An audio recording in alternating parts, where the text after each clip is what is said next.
சாயின் செல்ல குழந்தைகள் அனைவருக்கும் வணக்கம். நம்ம வாழ்க்கையை நம்மளை நம்பி தான் நாம் தொடங்கணும். அடுத்தவங்க மேலே நம்பிக்கை வச்சு நாம் என்றைக்குமே நம்மளோட வாழ்க்கையை உதாரணம் இருக்கக்கூடாது. ஏன்னா நமக்கு பிடிச்ச மாதிரி தான் நம்மளோட வாழ்க்கை அமையும். ஒரு வேளை மாற்றி அமைஞ்சிருச்சுன்னா நாம் சொல்லும்போது அவங்க என்ன சொல்லுவாங்கன்னா, நான் சொன்னால் நீ ஏன் என்னோடய வார்த்தைகளை கேட்குற, உனக்கு எங்கே போச்சுன்ற மாதிரி தான் டேக் பண்ணுவாங்க. அதனால நம்மளோட வாழ்க்கையை நம்மளால் மட்டும்தான் மாற்ற முடியும். எப்போவுமே நம்ம சாயப்பாவோட வழியில் மட்டும்தான் பயணமாக போகணும்.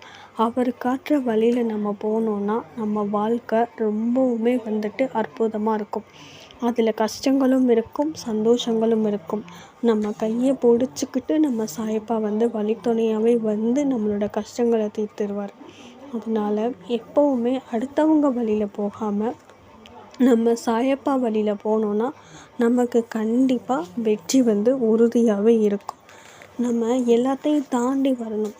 உதாரணத்துக்கு மாயை, கர்மா எல்லாமே நம்மக்கிட்ட விளையாடும்.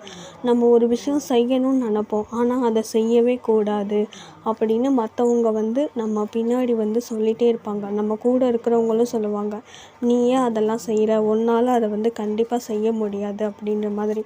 அதெல்லாம் நம்ம காதிலே வாங்காமல் நம்மளால் முடியும்னு நம்பிக்கை வச்சு நம்ம செஞ்சோன்னா, நம்ம சாயப்பா மேலேயும் நம்பிக்கையும் நம்ம மேலே நம்பிக்கையும் வச்சு செஞ்சோன்னா கண்டிப்பாக நம்மளுக்கு வெற்றி நிச்சயமாக கிடைக்கும்.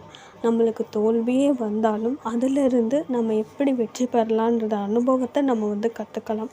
அதனால நம்மளோட வாழ்க்கை நம்ம கையில் தான் இருக்குது.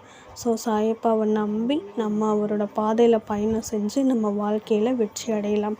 நல்லதை நினைப்போம், நல்லதை நடக்கும். ஜெய் சாய்ராம்.